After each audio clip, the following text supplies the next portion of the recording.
आपने जो सवाल किया, क्या दूध मनुष्यों के लिए अमृत है या सेवन के योग्य है? अगर हम जैन संस्कृति के हिसाब से विचार करें तो हमारे 24 में से 23 तीर्थंकरों की पालना क्षीरान्न से हुई है। हमारे तीर्थंकरों का प्रथम आहार दुग्ध युक्त रहा, समझिए।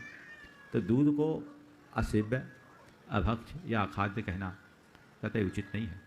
कुछ आधुनिक विचारक इस तरह से बातें प्ररूपित करने लगे हैं और वो दूध के सेवन का निषेध करने लगे। दूध निषिद्ध नहीं है और हमारी संस्कृति में गाय को, गोवंश को जो स्थान दिया गया है वो इसी वजह से दिया गया है कि गाय हमारी पारिवारिक सदस्य की तरह हमारे साथ रहे।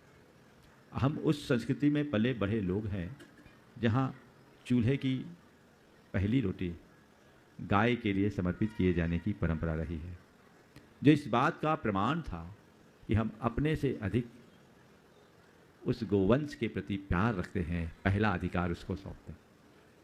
हमारे ऋषियों, मुनियों, तीर्थंकरों ने गोदुग्ध का सेवन किया है, इसलिए उसके सेवन पर सवाल तो कतई उठ ही नहीं सकता। ये अमृतोपम है, यदि ऐसा कहा जाता है तो इसमें भी कोई अत्युक्ति नहीं।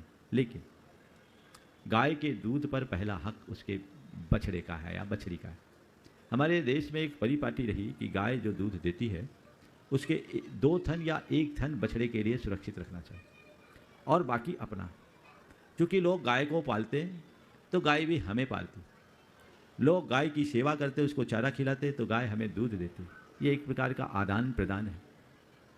गाय के दूध को न निकाला जाए तो गाय को तकलीफ होगी और गाय का दूध पूरा यदि बछड़े को पिला दिया जाए तो बछड़े को भी तकलीफ होगी। गाय को जब अच्छा पोषक आहार मिलता है तो गाय की दुग्ध की मात्रा भी बढ़ जाती है। एक प्रयोग तो एक माँ पर भी किया गया है कि माँ अगर अतिरिक्त न्यूट्रिशन लेती है तो उसके पेट में भी अतिरिक्त दूध आ जाता है। तो ये दूध का उत्पादन एक स्वाभाविक प्रक्रिया है और गाय आदि किसी भी प्राणी के दूध के सेवन में कोई दोष नहीं है, बशर्ते वो सही प्रक्रिया से निकाला जाए। आजकल इसे विशुद्धतया व्यावसायिक रूप दे दिया गया। बड़ी बड़ी डेयरी फार्मों में अब तो बछड़ों को रखते ही नहीं। हमने सुना है कुछ बड़े डेयरियों में तो बछड़ों को 2-3 दिन के बछड़ों को छोड़ देते हैं और पूरा दूध निकाल लेते हैं। दूध निकालने के साथ साथ दूध निकालने के लिए ऑक्सीटॉक्सिन जैसे इंजेक्शंस दे देते हैं, जो उसके लिए बहुत पीड़ादायक होती है। दरअसल ये इंजेक्शन एक प्रकार से प्रतिबंधित भी है, ये प्रसूति के लिए होता है, लेकिन अब दूध को निचोड़ने के लिए किए जाने लगे। अन्य कृत्रिम तरीके से जो इस तरह की प्रक्रियाएं अपनाई जाने लगी है, यह क्रूरतापूर्ण है। ऐसी क्रूरता के साथ उत्पादित दूध पीने योग्य नहीं। लेकिन सही तरीके से दुग्ध का उत्पादन हो तो उसके सेवन का कतई निषेध नहीं, बल्कि सेवन करना चाहिए। आप जब तक दूध का सेवन करेंगे तब तक गोपालन होता रहेगा और जब तक गोपालन होता रहेगा तब तक उनकी हत्या नहीं होगी, उनकी रक्षा होते रहेगी। तो उनकी रक्षा के लिए इन्हें बढ़ावा दे। तो हम क्या करें? लोग अपने अपने स्तर पर गोपालन को बढ़ावा दे, डेयरियों के दूध पर निर्भर न रहे। वो पूर्णतः शुद्ध नहीं है। अब महाराज महानगरों में हम लोग कैसे करें?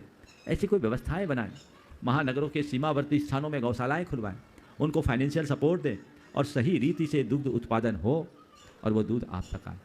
उसमें ऐसा सिस्टम बना दें कि उसमें कैमरे भी लग जाए, दिख जाए कि बछड़े को दूध मिल रहा है कि नहीं।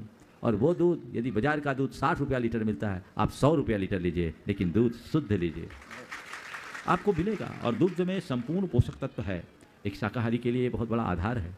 इसलिए इसका निषेध करना कतई उचित नहीं है। लोगों को इस पर गंभीरता और व्यापकता से विचार करना। Please like, share and subscribe my channel Punyadhara.